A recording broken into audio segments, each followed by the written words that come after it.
चलिए जानते हैं आज शाम की 50 फटाफट बड़ी खबरों को सिर्फ 10 मिनट में। पर अभी तक आपने इस वीडियो को लाइक नहीं किया है तो लाइक कर दीजिए और आप किस देश, राज्य और जिले की जानकारी चाहते हैं कमेंट बॉक्स में जरूर बताएं। इससे पहले जान लेते हैं खबरों से जुड़ी कुछ सुर्खियां।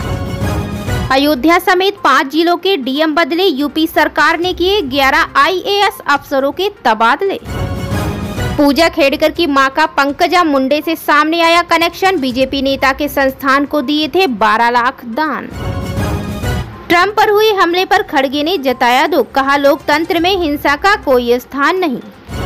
यूपी के फतेहपुर में एक युवक को सांप ने 40 दिनों में 7 बार काटा, 2 बार और डसने की चेतावनी दी।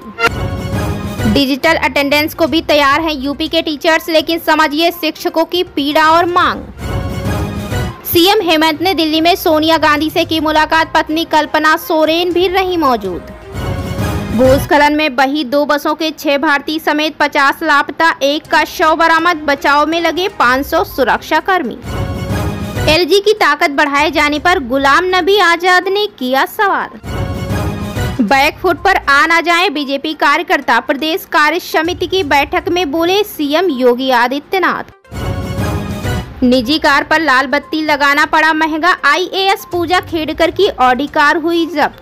मेरे बयान को तोड़ मरोड़ कर किया वायरल, 24 घंटे में ही अपने बयान से पलटे बीजेपी विधायक रमेश चंद्र मिश्रा।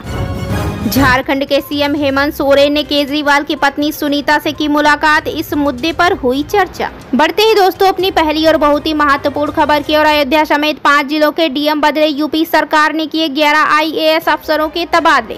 बता दें उत्तर प्रदेश शासन ने देर रात 11 IAS अफसरों के तबादले किए हैं। इनमें अयोध्या समेत 5 जिलों के डीएम शामिल हैं। चंद्र विजय सिंह को अयोध्या का नया डीएम बनाया गया है। जिन जिलों के डीएम बदले गए हैं उनमें औरैया, सोनभद्र, देवरिया और बदायूं शामिल हैं। इनसे पहले शासन ने प्रदेश के 10 IPS अफसरों के ट्रांसफर किए थे। बढ़ते हैं दोस्तों अपनी अगली और महत्वपूर्ण खबर की ओर। पूजा खेड़कर की मां का पंकजा मुंडे से सामने आया कनेक्शन, बीजेपी नेता के संस्थान को दिए थे 12 लाख दान।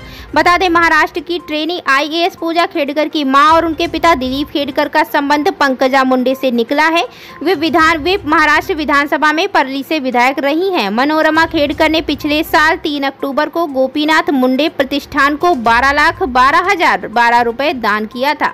दिलीप खेड़कर के बीजेपी नेता पंकजा मुंडे से पारिवारिक संबंध है। दिलीप खेड़कर के भाई मणि खेड़कर 5 साल तक बीजेपी के तालुका अध्यक्ष रहे हैं। तो चलिए बढ़ते हैं दोस्तों अपनी अगली खबर की ओर। ट्रंप पर हुए हमले पर खड़गे ने जताया दुख, कहा लोकतंत्र में हिंसा का कोई स्थान नहीं। बता दें कांग्रेस अध्यक्ष मल्लिकार्जुन खड़गे ने अमेरिका के पूर्व राष्ट्रपति डोनाल्ड ट्रंप पर हमले की रविवार को निंदा करते हुए कहा कि किसी भी लोकतंत्र और सभ्य समाज में ऐसी हिंसा की कोई जगह नहीं है।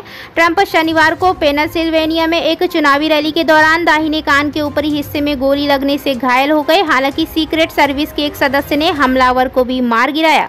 खड़गे ने सोशल मीडिया मंच X पर एक पोस्ट में कहा, अमेरिका के पूर्व राष्ट्रपति डोनाल्ड ट्रंप पर हुए हमले से आहत हूं। मैं इस जघन्य कृत्य की कड़ी निंदा करता हूं। कांग्रेस अध्यक्ष ने कहा कि किसी भी लोकतांत्रिक और सभ्य समाज में ऐसी हिंसा का कोई स्थान नहीं है। भारत अमेरिका के लोगों के साथ है और हम मृतक के परिवार के प्रति अपनी गहरी संवेदनाएं व्यक्त करते हैं। इसी बीच बढ़ते हैं दोस्तों अगली खबर की ओर। यूपी के फतेहपुर में एक युवक को सांप ने 40 दिनों में 7 बार काटा, 2 बार और डसने की चेतावनी दी। बता दें उत्तर प्रदेश के फतेहपुर का 24 वर्षीय युवक विकास दुबे आजकल चर्चा में है। हम आपको बता दें कि इस युवक को एक सांप पिछले 40 दिनों में 7 बार काट चुका है। युवक का कहना है कि सांप ने उसे सपने में आकर बताया था कि वह उसे 9 बार काटेगा और 9वीं बार उसे अपने साथ लेकर ही जाएगा। युवक का कहना है कि डॉक्टरों की सलाह पर मैं घर से दूर अपने एक रिश्तेदार के यहाँ भी रहने के लिए चला गया था, लेकिन सांप ने वहाँ भी पहुँचकर काट लिया। बताया जा रहा है कि क्षेत्र के CMO ने इस मामले की जाँच के आदेश दिए हैं। हम आपको बता दें कि मीडिया रिपोर्टों के मुताबिक CMO डॉक्टर राजीव नयन ने कहा कि 3 डॉक्टरों की टीम पीड़ित का इलाज करने वाले निजी अस्पताल जाकर सभी पहलुओं की बारीकी से जांच कर 3 दिन में रिपोर्ट सौंपेगी। चलिए बढ़ते हैं दोस्तों अपनी अगली खबर की ओर। सीएम हेमंत ने दिल्ली में सोनिया गांधी से की मुलाकात, पत्नी कल्पना सोरेन भी रही मौजूद। बता दें मुख्यमंत्री हेमंत सोरेन ने आज यानी शनिवार को कांग्रेस संसदीय दल की अध्यक्ष सोनिया गांधी से मुलाकात की। हेमंत सोरेन पत्नी कल्पना सोरेन के साथ सोनिया से मिलने पहुंचे थे। जेल से रिहा होने के बाद हेमंत सोरेन की ये सोनिया गांधी से पहली मुलाकात है। चलिए बढ़ते हैं दोस्तों अपनी अगली खबर की और भूस्खलन में बही 2 बसों के 6 भारतीय समेत 50 लापता, 1 का शव बरामद, बचाव में लगे 500 सुरक्षाकर्मी। बता दें नेपाल में भूस्खलन में 2 यात्री बसों के बहने के बाद से नेपाल के सुरक्षा बलों ने गोताखोर बचाव कार्य में लग गए हैं। शनिवार को 50 से अधिक लोगों की तलाश शुरू की गई है, इसमें 7 भारतीय भी शामिल हैं। हालांकि एक भारतीय का शव बरामद किया जा चुका है। चितवन जिले में नारायण घाट मुगलिंग मार्ग पर सिमतलाल क्षेत्र में भूस्खलन के कारण त्रिशूली नदी में 2 बस बह गई थी। 50 लोगों के लिए बचाव कार्य में लगभग 500 सुरक्षा कर्मी लगे हैं। भारी बारिश के कारण नेपाल में भूस्खलन हुआ है। बढ़ते हैं दोस्तों अगली खबर की और एलजी की ताकत बढ़ाए जाने पर गुलाम नबी आजाद ने किया सवाल। बता दें जम्मू कश्मीर के उपराज्यपाल की शक्तियां बढ़ा दी गई हैं। यह जम्मू कश्मीर से जुड़े एक अधिनियम में संशोधन के तहत ऐसा किया गया है। इस पर पूर्व सीएम गुलाम नबी आजाद ने तीखी प्रतिक्रिया आई है। आजाद ने कहा है कि अगर ऐसा है तो फिर विधानसभा चुनाव लड़ूं या नहीं लड़ूं, उस पर भी सोचना पड़ेगा। गुलाम नबी आजाद ने एक न्यूज चैनल से बातचीत में कहा, मैं एलजी को पावर देने के खिलाफ नहीं हूं। जम्मू कश्मीर ना तो दिल्ली है और ना ही पुदुचेरी है। बहुत वर्षों तक स्टेट रही है और दुनिया में मशहूर है। आजादी के बाद अकेली स्टेट रही है जहां पीएम रहा है और स्टेट का राष्ट्रपति रहा है, तो यह कोई आम स्टेट नहीं है।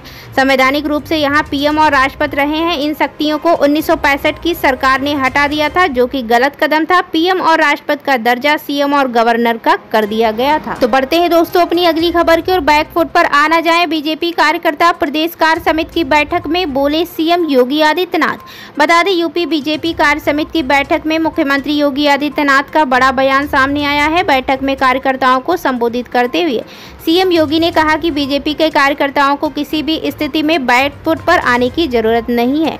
ऐसा इसलिए क्योंकि आपने काम करके दिखाया है। प्रधानमंत्री नरेंद्र मोदी के नेतृत्व में बीजेपी के कार्यकर्ताओं ने 2014, 2017, 2019 और 2022 में भारी सफलता हासिल करते हुए विपक्ष को उसकी वास्तविक स्थिति तक पहुंचाने का काम किया था। तो बढ़ते हैं दोस्तों अपनी अगली खबर की और निजी कार पर लाल बत्ती लगाना पड़ा महंगा। आईएएस पूजा खेड़कर की ऑडी कार हुई जब्त।